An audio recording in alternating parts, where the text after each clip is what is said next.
가면 뒤에 숨은 정체성과 상상이 도시를 채우는 시간. 가면을 쓰는 순간 이야기의 주인공이 되는 오늘 알아볼 축제는 이탈리아 베네치아 카니발입니다. 오늘 베네치아 카니발에 대해서 공부하는 주차인데요. 오늘의 학습 목표 살펴보도록 하겠습니다. 카니발, 앞전 주차에서도 한번 얘기하긴 했었는데 조금 더 본격적으로 카니발이라는 그 단어의 의미 그리고 그것과 관련된 종교 개념들을 학습하도록 하겠습니다. 이어서 베네치아 카니발의 역사와 주요 프로그램들을 한번 살펴보고요. 대표적인 가면의 종류와 의미를 함께 익혀보도록 하겠습니다. 그리고 마지막으로 축제가 성공하기 위해서 전통의 보존은 어느 정도 해야 하는지, 그리고 쇄신의 필요성은 어떤 지점에서 있는지 이 베네치아 카니발을 모델로 함께 성찰해보는 시간을 갖도록 하겠습니다. 베네치아 카니발에 대해서 들어보셨거나 아니면 이미지를 보신 분들 아마 많을 거라고 생각하고요. 많이들 이제 떠올릴 때는 뭔가 가면 쓰고 사람들이 돌아다니는 그런 축제 아닌가 정도는 다들 알고 계실 텐데, 그러한 것과 관련해서 여러분들에게 이제 몇 가지 질문들을 통해서 뭔가 상상 속 그 베네치아 카니발과 같은 그런 환경 안으로 들어가 볼 기회를 드리려고 해요. 그래서 이 첫 번째 질문부터 보시면, 이름도 얼굴도 드러나지 않는 그런 가면을 쓰고 낯선 도시의 거리로 나간다고 상상해 봤을 때 여러분들의 기분이 어떨지, 그리고 평소라면 하지 않을 것 같은 행동을 하나 정도 떠올려 보자. 범죄는 말고요. 그리고 두 번째, 가면을 쓴 사람들만 가득한 축제 공간에 들어갔을 때 자신에게서 가장 먼저 달라질 것 같은 것은 무엇인지, 이렇게만 이제 드리면 여러분들이 좀 찾기가 힘들 것 같아서 말투라든지 몸짓이라든지 시선, 아니면 타인과의 거리감, 그러니까 내가 평소에는 어느 정도 거리를 유지하는데 그것보다 더 가까이 갈 수 있을 것 같다, 아니면은 오히려 더 거리를 둘 것 같다, 왜냐면 타인도 가면을 썼으니까. 그래서 이런 것들을 좀 한번 생각을 해보시고, 누가 누군지 전혀 알 수 없는 상황에서 그런 사람들과 일제히 어울린다면 그 만남이 더 자유로울까요? 아니면 더 불안할까요? 그리고 왜 그렇게 느끼는지 그것도 한번 서술해 봐주시면 좋겠습니다. 마지막으로 이 축제가 하루가 아니라 며칠 혹은 몇 주 동안 계속된다면, 내가 아침에 집을 나설 때 나를 숨길 수 있는 가면을 쓰고 나가게 되고, 그런 것이 한 몇 주간 지속이 된다면 다른 사람들도 마찬가지. 그러면 여러분이 가면을 쓴 나와 그 다음에 일상 속 나를 어떻게 구분하게 될 것 같은지, 그것에 대해 한번 생각해 보시면 되겠습니다. 이러한 상상 속의 체험이 실제로 수백 년째 계속되고 있는 도시, 그곳이 바로 베네치아입니다. 베네치아, 이탈리아의 북부 지방에 위치하고 있고요. 지금 확대해서 이 전형적인 어떤 풍경이죠. 베네치아는 많이들 아시겠지만 물의 도시라고 부르죠. 이 석호라고 불리는 바닷물이 약간 섞인 그 수상 위에, 그 물 위에 세워진 그런 도시인데요. 베네치아 위치 먼저 확인하고 갈게요. 여기 우리 이제 프랑스 공부했었고 지금 이탈리아로 들어왔고요. 지금 이탈리아가 이렇게 길게 있어요. 이탈리아는 이렇게 기다랗게 생겼습니다. 네, 이렇게 기다랗게 생겼고, 네, 여기도 마찬가지고요. 그 중에 이제 베네치아는 북부 이탈리아에 속해 있습니다. 여기가 이제 지중해고요. 그리고 여기가 지금 이제 베네치아가 베네치아에 갔을 때 보이게 되는 그 물이 이쪽 물이에요. 그래서 여기는 바닷물이 어느 정도 흘러 들어간 그런 석호입니다. 베네치아 카니발의 공식 명칭 카르나발레 디 베네치아라고 하고요. 이 카르나발레, 이거 카니발이라고도 말하고, 사육제, 네, 육식을 금하는, 네, 사육제, 이 기간이기도 합니다. 육식이요, 안녕이라는 의미. 그래서 육식을 이제 금하기를 앞두고 갖는 그런 시간입니다. 그래서 사육제라고도 부르고 카니발이라고도 부릅니다. 베네치아라고도 하고, 우리 잘 알려진 여러분들 초등학교 때 어쩌면 읽었거나 들어봤을 베니스의 상인, 네, 그 베니스, 이것은 이제 미국식 표현인 거죠. 그래서 영어 표현, 미국은 아니고요. 네, 베네치아, 이탈리아어로는 이제 베네치아라고 합니다. 매년 1월에서 2월 사이 사순절을 앞두고 열흘에서 약 2주간 개최가 됩니다. 지금 이 축제가, 카니발 자체가 이제 카톨릭 절기랑 연결이 되어 있어서 해마다 개체 시기가 어떤 때는 1월 말까지 앞당겨지기도 하고, 그래서 1월일 수도 있고 2월일 수도 있고, 사순절이 시작하기 바로 직전, 그러니까 제수일까지, 제수일 직전까지 이게 이제 이루어지거든요. 그래서, 기간도 해마다 약간씩 달라요. 열흘일 때 있고, 좀 길게 할 때는 이제 2주가 가까워질 때도 있고요. 그래서 이렇게, 약간씩 변동은 있지만, 겨울이다, 연초다, 이렇게 아시면 되고, 대략적인 기간은 이렇게 된다. 이탈리아 북부도시 베네치아에서 개최되고요. 이 카니발 가르나발레의 뭐에서 어원이 어디에서 온 것이냐, 카르넴 레바레라는 라틴어입니다. 이 단어는 이제 표현을 이 의미를 따지면 굿바이 플래시인데요. 플래시는 이제 그 고기를 뜻하는 거고, 그래서 우리식으로 해석하자면 육식이요 안녕이에요. 그래서 육식을 금하기 전에 편안하게 먹고 마시는, 좀 더 넉넉하게 육식을 하고 자유롭게 좀 축제를 즐기고 그러는 시기, 그게 이제 카니발입니다. 그렇다면 이 육식을 왜 금하는가, 이 좋은 것을, 물론 좋다고 생각하지 않는 친구들도 있죠. 비건이라든지 어느 정도 제한하려고 하는 그런 학생들도 있겠죠. 아무튼 근데 이 육식을 제하는 이유는 무엇이며, 그럼 제하기 전에 또 이렇게 많이 먹는 이유는 무엇인가를 한번 함께 살펴보도록 하겠습니다. 조금 더 뒤에서 종교적인 개념들 볼 거고요. 이 베네치아라는 도시에 대해서 먼저 보고 그 카니발의 개념으로 넘어갈게요. 베네치아는 석호 위에 세워진 도시입니다. 석호는 모래톱이나 섬에 의해서 바다와 부분적으로 분리가 된 웅덩이 같은 해안입니다. 그래서 이쪽으로 이렇게 섬이나 모래톱이 생기면, 그러면 바다가 원래 이렇게 있는데 약간 이렇게 좀 웅덩이처럼 그 주변에 그 흙들, 육지에 해당하는 것들이 웅덩이처럼 만들게 되는 거예요. 그래서 바다로부터 살짝 떨어져 나온 그런 해안이 형성이 되는데, 그렇다고 완전히 그러면은 뭐 정말 호수나 강에 해당하느냐, 그렇지는 않습니다. 그래서 약간 염분을 가지고 있는 짠물과 그다음에 빗물 등의 그런 민물이 섞여 있는 그런 형태예요. 그래서 염도가 있긴 있어요. 물을 먹어보면 약간의 짠기가 느껴지는 그런 물이고, 그걸 이제 기수라고 합니다. 이 석호의 특징은 바다보다 훨씬 파도가 약하고, 그 다음에 수심이 얕아요. 그래서 파도가 약하면 얼마든지 배를 정박시킬 수가 있고, 그래서 여기 이제 배 정박이 가능하고, 그 다음에 수심이 얕으면 이 수심, 그 땅까지 들어가기가 어렵지 않기 때문에 도시를 세울 수가 있어요.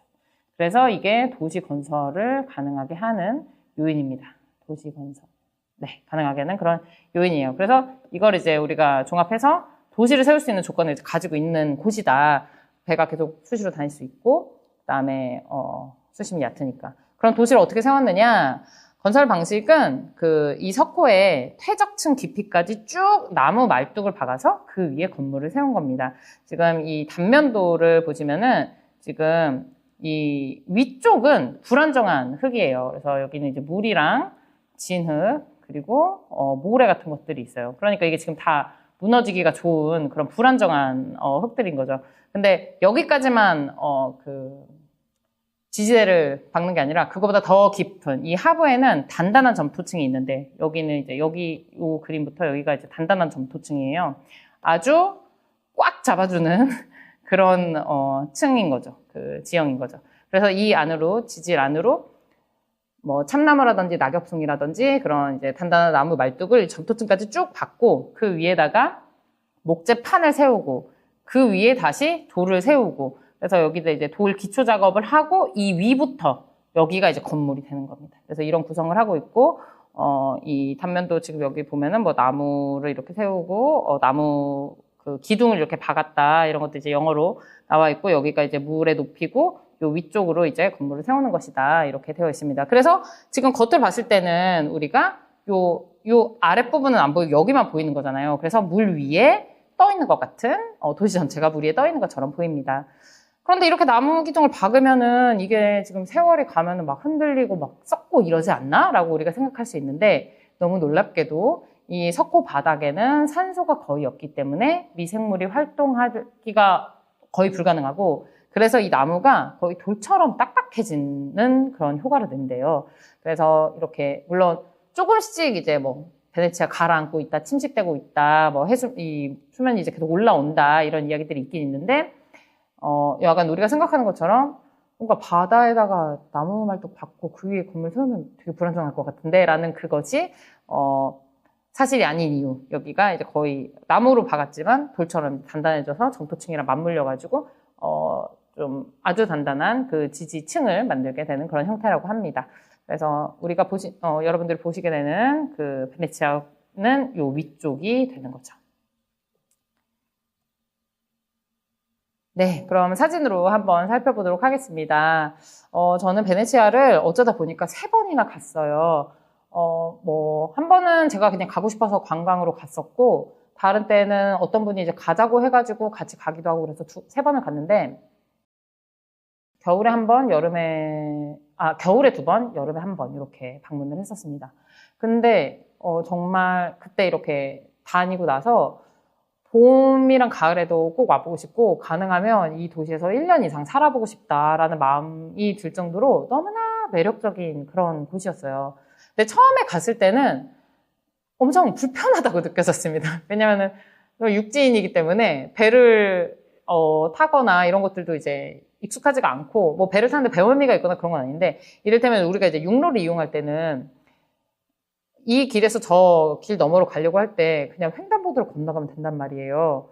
그런데 그 횡단보도는 도로 중간중간에 이제 계속 이제 적당한 거리 안에 우리가 이 횡단보도에서 다음 횡단보도까지 그 거리를 그렇게까지 넓게 하지 않고도 횡단보도 그려놓으면 되는 거죠. 그래서 육로를 이용할 때는 정말 그냥 금방 건널 수 있는 그 거리를, 이게 중간에 물이 있다 보니까 여기를 지나가려면 배를 타거나 아니면 다리를 건너가야 되는데, 다리는 엄청 멀리 있어. 그래서 적어도 다리가 있는 데까지 바포레토라고 불리는 수상버스를 타고 가야 돼요. 그래서 이 육로를 사용하면서 평생을 살아온 사람 입장에서는, 아니 엎어지면 코다할 거리를 지금 이렇게 가야 된다고, 이것 때문에 너무 답답한 기분이 많이 들었어요. 그래서 이제 첫날도 그랬고 뭐 둘째 날도 그렇고, 바포레토 타는 것도 좀 아무튼 성가시고 좀 힘들고 신기하네 라는 생각이 들면서도 여행의 효율이 좀 떨어진달까요? 그런 느낌을 많이 가졌는데, 그렇게 한 사흘 지나고서 마지막 날 떠나려고 하는데 너무 이 도시를 떠나고 싶지가 않은 거예요.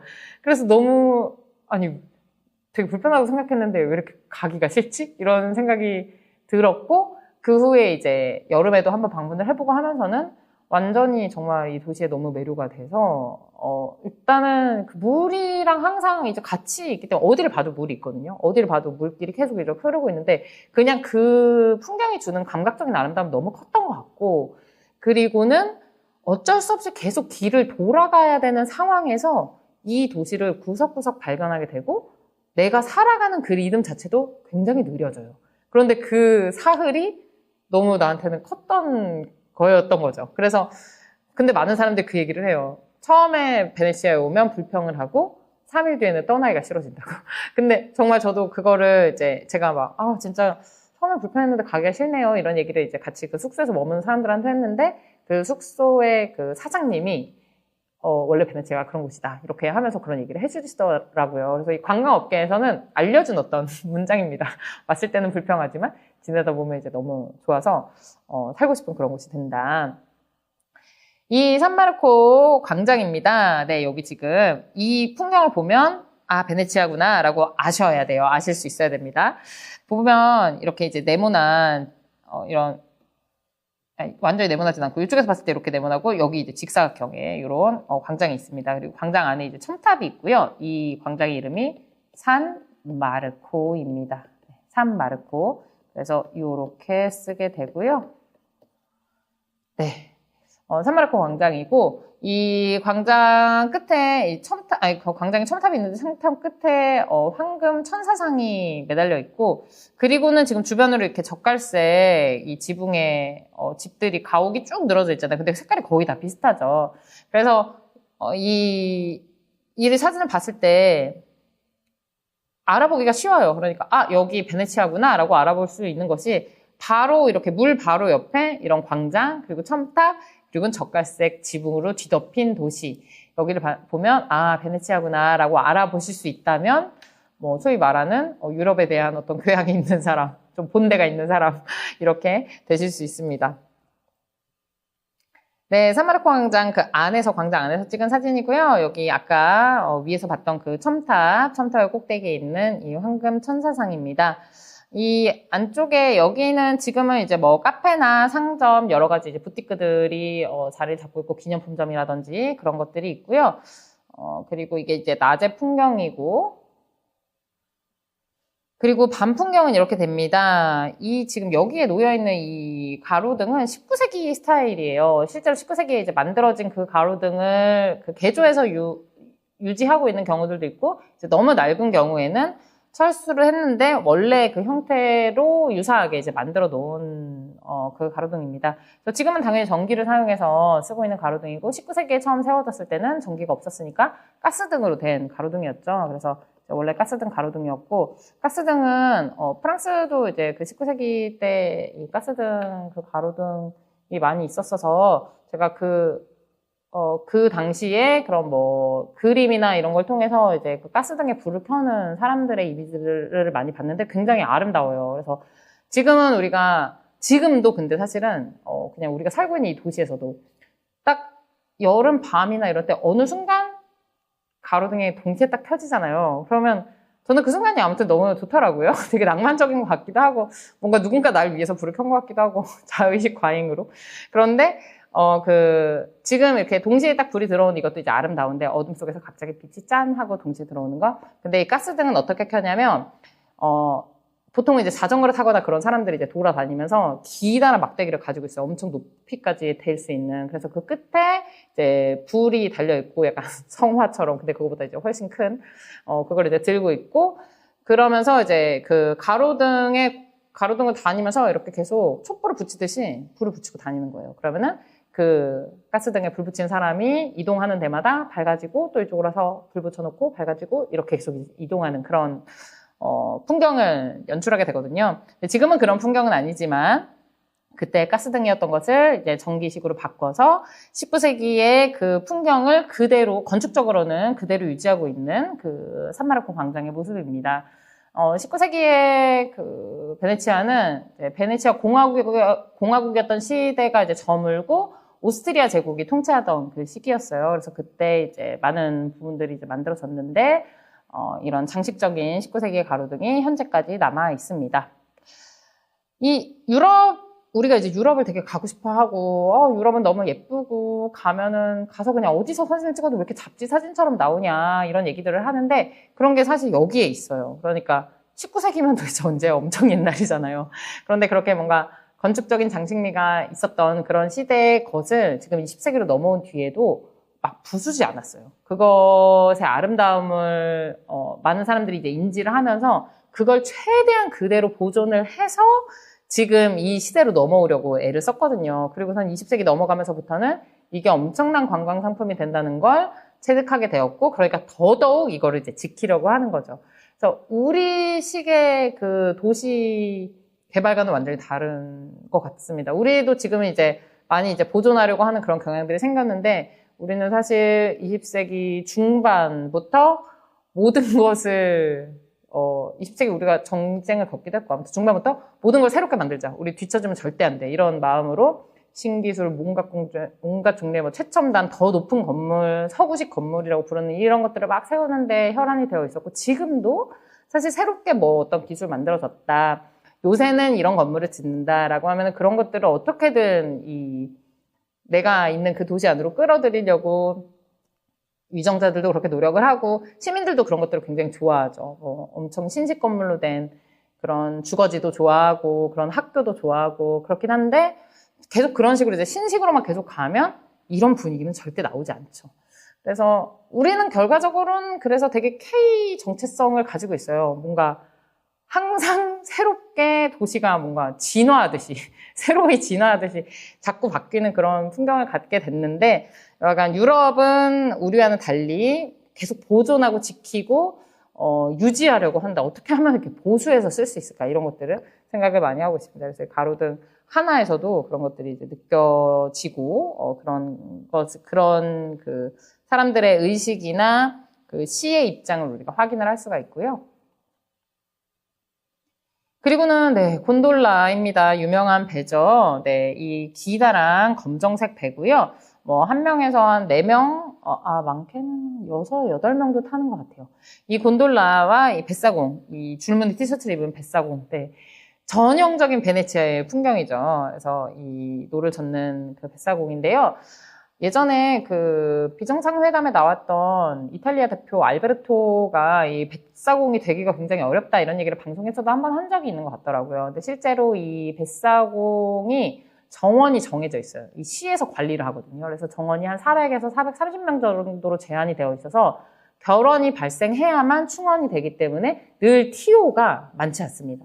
법적으로 딱 지켜주고 있는 그 TO. 그리고 시험이 쉽지 않아요. 일단 노적기 자체도 쉽지가 않은데, 지금 여기 보이시는 이 운하는, 그, 카날 그란데라고 해서 대운하예요. 그래서 여기는 되게 넓은 운하고, 말고 그 넓은 운하 안쪽으로, 그 도시 안으로 들어가도 정말 작은 까날리라고 부르는 아주 자잘한 그런 길들이 있거든요. 그 일종의 골목인 거죠. 물로 된 골목인 거예요. 근데 그런 길들도 들어갈 수 있는 그런 노적기 기술이 필요하기 때문에 그 좁은 수로를 다닐 수 있는 능력, 조류나 회전에 대한 이해, 그리고 베네치아 수로 전체에 대한 어떤 지식, 길 이름, 그다음에 다리 이름, 물길은 어디서 어디로 흐르고 그래서 이 방향은 안 되고 어디는 유속이 어떻고 이 모든 것들을 잘 알고 있어야 되고, 그러니까 자격 시험 자체가 어렵고, 관광객을 대해야 되기 때문에 외국어 시험 필수고, 그다음에 안전 항해 규정 또 따로 이제 외워서 시험을 쳐야 되기 때문에 이게 정말 합격이 어려운 시험입니다. 근데 지금까지는 계속 그 가문 네트워크가 계속 작용을 했다고 해요. 그래서 아버지 때부터 아들에게 이제 이 좋은 직업을 전수를 하기 위해 여러 가지 지식을 전하고, 그렇게 하고서는 그 아들이 이제 크면은 그 시험을 이제 준비하고 이런 식으로 해서 외부 진입 장벽이 높은 그런 직장으로 알려져 있고요. 성수기 기준으로 엄청난 수입을 얻을 수 있기 때문에 사람들이 바포레토 타면은 싸게 여행할 수 있는데, 지금 여기에 바포레토도 나와 있어요. 이게 바로 바포레토입니다. 한 뭐 50명 정도 그 이상 이제 탈 수 있는 그런 버스예요. 수상버스. 그렇지만 바포레토 타고 다 다닐 수 있어도 곤돌라를 한 번 탑니다. 너무 아름다우니까. 근데 이 직업 자체가 그래서 돈도 잘 벌 수 있는데 자율성도 크고, 기본적으로 이건 자영업이잖아요. 그리고는 도시를 상징하는 어떤 대표적인 그런 직업이다라는 그런 자부심도 있고, 그래서 낭만과 어떤 현실을 다 잡은 그런 직업입니다. 저도 곤돌라 당연히 탔었고 여름에 탔었는데, 근데 그때 이제 탔을 때 저는 이런 지식이 전혀 없는 상태에서 그냥 같이 가신 분이 이제 제가 약간 통역으로 모셨던 분인데, 그분 이제 곤돌라를 한번 타자고 해가지고 탔어요. 그런데 그분이 막 그 뱃사공한테 이제 좀 어르신이어가지고 뱃사공한테 좀 노래 좀 불러보라고 하라고 막 이러는 거예요. 그래서 제가 아니 왜 이런 부탁을 하시는 거야, 뱃사공분한테, 이런 생각을 하면서도 어쨌든 통역으로 고용이 된 입장이라서 어쩔 수 없이 이제 뭐 노래를 혹시 불러주실 수가 있느냐 이렇게 이제 여쭤봤는데, 아니다, 제가 여쭤보지 않았고 그 분이 이제 막 짧은 영어로 이제 막 노래를 부르라고 이제 얘기를 했어요. 그랬더니 그 뱃사공이 갑자기 산타 마리아, 여러분들도 고등학교 때나 막 중학교 때 음악 시간에 배웠을까요? 그 산타 마리아 이렇게 되는 그 노래가 있는데, 그 가곡을 갑자기 부르시는데 목소리가 너무 좋고, 그리고 거기가 이제 물이 있잖아요. 그러니까 그 물이랑 그 사람의 목소리가 이제 공명을 해서 울리는데 너무 순간적으로 정말 여기가 현실인가 싶게 너무 아름다운 어떤 그런 게 연출이 되더라고요. 정말 완벽한, 여행에서 우리가 얻을 수 있는 정말 완벽하게 낭만적인 순간, 이런 것들이 이제 만들어지고 했었고, 그 이제 노래 부르고 나니까 당연히 이제 바로 팁을 주시고, 그래서 팁을 받기 위해서 노래를 하시는 경우들도 있고, 실제로 노래를 연습을 그렇게 해 두신대요. 일종의 서비스처럼. 그래서 이 분들에 대한 기억이 저도 좋고, 그리고 누구나 이제 다녀오고 나면은 이 곤돌라의 뱃사공과 얽힌, 그러니까 정말 현지인을 가까이에서 어쨌든 만나고 몇 마디 말이라도 나눠볼 수 있는 그런 시간인 거죠. 그래서 그런 부분에서 굉장히 이 베네치아를 상징하는 그런 인물이라고 할 수 있습니다. 네, 여기 보이시는 이 다리는 리알토 다리라고 하고요. 네, 리알토 다리이고, 지금 여기에 보이는 이 운하가 대운하입니다. 네, 대운하. 여러분들이 그 아메리카노 그란데를 시킬 때 하는 그 그란데예요. 까날 그란데. 네, 이렇게 쓰시면 됩니다. 그래서 이 대운하의 그러니까 이 작은 운하 길에서 대운하로 들어오면 거의 대부분 항상 이 리알토 다리가 보여요. 그래서 베네치아에서 가장 아름다운 다리라고 하고 이렇게 하얀색으로 되어 있고 이 안쪽에는 여기는 이제 관광객들이 이제 운하를 바라보고 있는 것이고 이 안쪽에는 그 좌판이 있어요. 그래서 일종의 약간 조금 시장처럼 그렇게 되어 있어요. 여기 이렇게 딱 다리 건너갈 때 양쪽으로 사람들이 이것저것 이제 팔고 있습니다. 네, 그리고 이거는 이제 그 곤돌라 정박장이죠. 배 선착장인데 이 선착장도 저는 베네치아에서 굉장히 그러니까 일단은 주차장인 거란 말이에요. 육지에서 생활하는 사람들에게 있어서는. 근데 베네치아만의 어떤 독특한 풍경이라고 생각을 했습니다. 그런데 이게 우리 육지에서 흔히 보는 그 주차장과는 전혀 다른 무드인 이유는 자동차는 주차장에 세워놓으면 조금도 움직이지 않죠. 자동차 주차장에 세워놓으면 움직인다? 그러면 큰일 난 거죠. 그런데 배는 선착장에 이렇게 세워놔도 계속 어느 정도는 흔들려요. 그래서 베네치아는 그냥 어디를 둘러봐도 완전히 멈춰있는 게 없는 것 같은 그런 도시예요. 그래서 뭔가 정지되어 있다는 것은, 베네치아에서 정지되어 있다는 거는 약간 잔잔하게 흔들리고 있는 것이다. 인 것 같은 그런 게 이 선착장을 바라볼 때도 이제 느껴졌고, 그래서 특별히 이 사진을 이제 가져왔고, 여러분들한테 보여주고 싶어서. 이탈리아를 갈 때 보통 이제 로마나 뭐 피렌체까지는 가요. 왜냐면 피렌체 가면 피사의 사탑도 같이 볼 수 있고, 냉정과 열정 사이? 일본 소설인데 그게 이제 피렌체 배경으로 뭐 해가지고 피렌체 두오모랑 연결돼서 그게 또 관광 상품이 돼서 거기까지는 가는데, 베네치아 가려면 사실은 길게 기차 타고 조금 더 안쪽으로 들어가야 되거든요. 그래서, 빼놓고 가시기도 하는데, 정말 강추드립니다. 네, 베네치아. 1년 살아보고 싶은데 언제 살 수 있을지 모르겠네요. 네. 그럼 이제 말랑말랑한 관광 이야기에서 조금 딱딱한 종교 개념들로 넘어오도록 하겠습니다. 우리가 베네치아 카니발이 뭔가요? 라고 물어봤을 때 가면 쓰고 뭐 가면 무더기 같은 거 하는 거 아닌가요? 이렇게 한다면 그거는 정말 그냥 진짜 상식 수준, 아주 얇은 상식 수준인 거고, 우리는 이제 강의를 통해서 이 베네치아 카니발을 배우는 거니까, 그렇게 하려면 그 밑에 이제 되어져 있는 그런 종교적인 의의들, 그리고 종교 개념들을 어느 정도는 알아야 돼요. 그래서, 그러니까 카톨릭을 그냥 본인의 신앙으로 가지고 있는 사람들은 뭐 주현절이나 제수요일, 뭐 사순절 이런 것들이 전혀 어려운 개념이 아닐 거예요. 이 가톨릭 절기에서 중요하게 짚고 있는 그런 날들이고, 그리고 이런 때 여러 가지 행사들이 펼쳐지기 때문에, 그런데 아예 그런 베이스가 없는 사람들한테는 모든 게 이제 낯설 수 있어서 하나하나 설명을 좀 드리도록 하겠습니다. 일단 카니발이 시작되는 그 시점은 언제냐면 주현절입니다. 주현절은 1월 6일이고요. 이때는 예수가 외부 세상에 드러난 날이라고 합니다. 예수는 12월 25일에 태어난 거 아닌가요? 세상에 태어난 거 25일인데? 라고 생각할 수 있는데, 그쵸. 아기 예수가 탄생한 건 그 성탄이라고 부르는 그 12월 25일이죠. 그런데 여기 이제 구유에서 태어나가지고 있을 때, 그 하늘에 떠오른 그 별을 보고 동방박사라고 불리는 사람들이 이제 멀리에서, 뭔가, 그러니까 유대 왕이라고 부를 수 있는 어떤 새로운 왕이 태어났구나라는 걸 이제 멀리에서 누군가, 이 동방박사들은 유대인들이 아니었기 때문에 이 사람들은 외지인이거든요. 외부인이에요. 이 외부인들이 그걸 보고 경배를 드리러 온 그 즈음을 1월 6일로 보고 있습니다. 그래서 이 예수가 왕으로서 혹은 이제 구원자로서, 인류의 새로운 구원자로서 이 외부 세상에 드러나게 된 날, 이 외부 세상이라고 하면 이제 동방박사의 눈인 거죠. 그래서 여기에 드러난 날을 기념하는 것이 이제 주현절인데요. 탄생하고 이제 동방박사들이 멀리서부터 이제 걸어서 왔으니까 며칠 걸렸겠죠? 그래서 이걸 이제 1월 6일 정도로 잡고 있어요. 정확히 뭐 딱 이 날에 모두가 도착했다 이런 문헌이 있는 건 아니지만. 그래서 이때부터를 카니발 시즌의 출발점으로 봅니다. 그래서 평범한 시간에서 어떤 축제의 시간으로 들어가게 되는 것이 이때고요. 그래서 이때 그 카니발의 그 무드가 이제 무르익기 시작하고, 근데 베네치아 카니발이 이때부터 열리느냐 하면은 꼭 그렇지는 않아요. 근데 우리가 카니발이라고 부르는 여러 나라들에서 이 카니발을 연다고 할 때 카니발 시즌이 시작되는 건 이때입니다. 그래서 브라질 리우 카니발이나 이런 것들도 그래서 겨울에 여는 거예요. 왜 추운데 왜 그런 거를 카니발을 이렇게 막 거의 뭐 옷도 굉장히 가볍게 입고 막 춤추고 거리에서 이러는데 왜 그걸 겨울에 하느냐. 이 종교적인 이유 때문에 그렇게 하는 겁니다. 예수가 한겨울에 태어났기 때문에 어쩔 수 없이 카니발을 이때 하는 거예요. 카니발 시즌의 출발점 1월 6일 주연절입니다. 그렇게 하고 카니발이 요 사이에 벌어지는 거고요. 이때가 이제 카니발 시기이고 언제 끝나냐? 제의 수요일이라고 부르는 때에 끝납니다.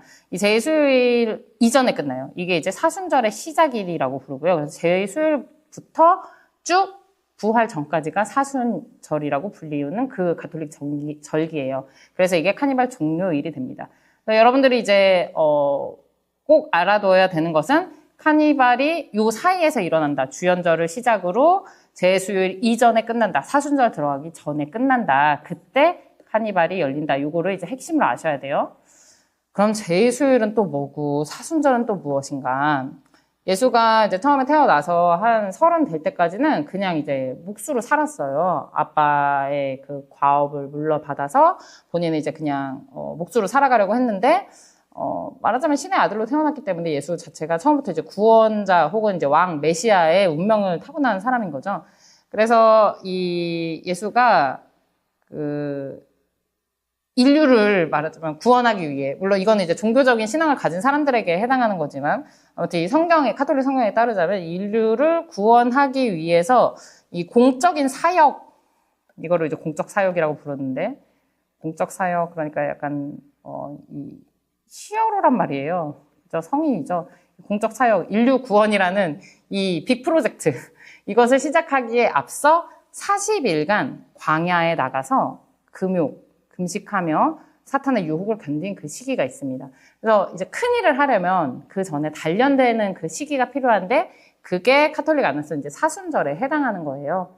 그래서 그 예수가 이 시기 동안에는 거의 이제 먹지 않고 먹지 않으니까 이제 사탄의 유혹이 여러 차례 있는데 그런 것들을 이제 견디면서 단련이 되고 그리고 나서는 본인이 이제 십자가형을 지게 되리라는 것을 알고 예루살렘으로 돌아오게 됩니다. 이 십자가형은 예수가 받은 개인적 처벌이 아니고 이제 그 인류가 지어 놓은 그 죄를 대속하기 위해서 이제 예수가 이 십자가에 매달리게 된 거예요. 그래서 이 사람은 마지막 인류의 희생양으로 본인이 이제 십자가에 못 박힐 것을 알고 예루살렘으로 돌아오게 됩니다. 그래서 이때가 여기도 이제 계속 사순절 기간 중이긴 해요. 그러니까 부활절부터가 사순이 끝나는 거기 때문에 이제 사순절 후반기로 가면은 이 성지주일이라고 불리는 이 시기가 있는데 이때는 시점으로는 부활절을 앞둔 일요일입니다. 그래서 이 일요일에 성지주일은 뭘 기념하느냐, 이 주일이라고 하는 건 이제 다 일요일인 거고 성지주일은 뭘 기념하느냐, 종려주일이라고도 부르는데 예루살렘에 입성할 때 이제 죄인으로 입성한 거죠. 곧 죽을 사람인 거예요. 십자가형이 이제 선도되어 있는 상태이고 그런데 사람들이 이 예수를 이제 곧 죽을 사람이지만 이를 따르는 사람들은 이제 왕, 곧 구원자인 이 예수의 입성을 환호하면서 종려나무 가지를 막 흔드는 그런 일이 있었다라고 성경 안에 나와 있습니다. 그래서 이 종려나무 가지를 흔든 것을 기념한 그런 날이 있어요. 그래서 이게 이제 또 사순절의 후반부에 등장하게 되는 중요한 카톨릭 절기 중에 하나고 그리고는 성주간을 그 성지 주일로부터 일주일이라고 합니다. 이때가 뭐냐면은 그 예수가 십자가를 지고 골고다 언덕으로 올라서 결국 십자가에 못 박혀서 이제 그 하늘나라로 가게 되는 그 시기인 거죠. 그래서 이 고난 주간이에요. 그래서 이 고난 주간 자체는 일주일인데 우리가 사순절 전체를 금욕의 시기로 다루고 있습니다. 그래서 이 사순절에 들어가면 그러니까 지금 그 카톨릭 신앙을 갖고 있는 사람도 사순절 내내 무슨 계속 금식을 한다든지 그렇지는 않아요. 그렇게 극단적인 형태로 하지는 않는데 여하간 사순절은 계속해서 예수 순환의 그 과정, 그다음에 사탄의 유혹을 견딘 그 시기, 이 모든 것을 이제 계속 기억하면서 좀 이렇게 몸을 움츠리고 있는 그런 때예요. 금욕과 금식 이런 것들이 중요한 때예요. 그런데 이제 종교가 강하던 시절에는 사순절은 정말 철저하게 지켰단 말이에요. 그래서 일단 육식 금지 이런 것들이 있는 거죠. 근데 이 육식을 이렇게 긴 시간 2월 말 정도부터 4월에 이르기까지 이제 육식을 아예 안 한다고 생각하면 좀 깝깝하기도 하고 옛날 사람들이 생각할 때에도 그리고 이게 영양상으로도 좋지가 않죠. 그러니까 그 전에 뭔가 좀 보충을 미리 해두는 느낌으로 그리고 어차피 우리가 이때는 굉장히 금욕적인 시기를 보낼 것이기 때문에 그것에 앞서서 조금 우리를 풀어주자, 우리 스스로를 풀어주자라는 의미로 이 카니발이라는 것이 열리게 됩니다. 그리고는 이제 그 뒤에 부활절을 통해서 이제 십자가형의 예수가 처했는데 사흘 뒤에 이제 육신 자체가 그대로 이제 부활한 것, 이거를 이제 기념하게 되는 거죠. 그래서 부활과 환생의 차이는 아시죠? 네, 환생은 이제 다른 존재로 만들어지는 거고, 부활은 그 사람 그대로 이제 만들어지는 거죠. 그래서 이 두 개가 이제 차이가 있고, 이 개념들을 잡고 이제 몇 가지 이미지들을 함께 보도록 하겠습니다. 가장 먼저 제가 다시 한번 강조드리자면 카니발 시기가 이때라는 거 이거 기억하셔야 되고, 주연절부터 제수일 전까지, 그리고 왜 그렇게 먹고 마시느냐? 사순절 들어가면 먹고 마실 수가 없기 때문에 계속 금욕적으로 지내야 되기 때문에. 그리고 그럼 왜 금욕적으로 지내느냐? 예수의 그 순환을 기리는 것, 그 시기이기 때문에가 됩니다. 네, 이거는 이제 제일수일에 하는 그 행사인데요. 이 성지주일이라고 불렀던 그 종려주일. 그때, 지금 현재까지도 그 성당에서 전부 종려나무 가지를 막 나눠줘요. 그 신자들한테. 그러면 그게 이제 종려나무일 때도 있고, 종려나무 구할 수 없으면 이제 다른 거, 뭐 소나무 가지나 이런 거 나눠주기도 하는데, 그런 것들을 가지고 가서 이제 자기 집에다 보관을 합니다. 그럼 그게 거의 이제, 3월 말 정도가 되죠. 네, 부활절 들어가기 전이니까. 그러면 그때 이제 종려나무 가지를 가지고 그게 1년이 지나서 다음 해 제수요일이 될 때 이게 이제 2월 말 정도겠죠. 그러면 그 각자 가정으로 가지고 갔던 그 종려나무 가지를 다시 성당으로 가져와요. 그럼 그걸 다 태워서 재로 만들어서 이렇게 이마에다가 십자가를 긋는 이 예식을 거행을 합니다. 일단은 종려나무 가지를 나눈다는 것은 이제 뭐 그 예수를 왕으로 또 메시아로 뭐 우리들의 구원자로 인정한다라는 의미고, 반긴다, 환호한다라는 의미를 갖게 되죠. 그런데 그것이 이제 태워진 재를 다시 이마에 이렇게 십자가로 그릴 때에는, 너는 먼지고 먼지로 돌아갈 것을 기억하라라는 의미를 다 같이 새기는 그런, 시간이라고 합니다. 그래서 이런 예식은 지금도, 여전히 거행하고 있는 그런 성당들이 많이 있고요. 그리고 네, 이 장면은 광야에서 사탄의 유혹을 이겨내고 있는 예수의 모습이네요. 네, 왼쪽에 예수고 오른쪽에 이제 사탄이 이제 40일째 굶고 있는 네, 결국 이제 최종적으로 40일인데 이제 굉장히 금식을 하고 있는 이 고통 속에 있는 예수를 대상으로 이제 막 유혹을 하는 그런 시기입니다.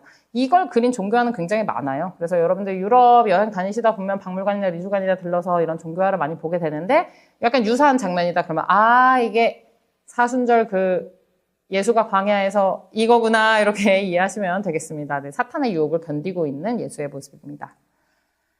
네, 그리고 이런 종교화들도 자주 볼 수 있는데요. 지금 뒤쪽에 종려나무 가지를 이제 꺾어서 이렇게 들고 가고 있는 아이들이 있고, 종려나무 가지를 흔들고 또 여기를 이제 밟고 지나가는 이제 예수의 모습이네요. 그래서 이 왕을 모시는 민중들의 모습을 그려놓은 그림입니다. 그리고는 이 종교는 이제 부활한 예수의 모습이죠. 그래서 이제 부활을 해서 돌아왔는데 그 제자들이 믿지를 못했죠. 네.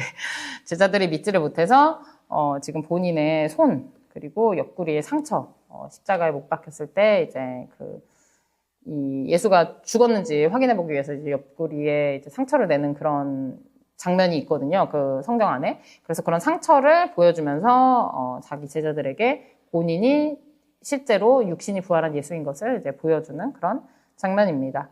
그래서 이런 정도의 핵심 개념들을 알고 계시면 카니발이 그 틈에서 이제 만들어져 있는 축제라는 것을 기억하실 수 있을 것 같습니다.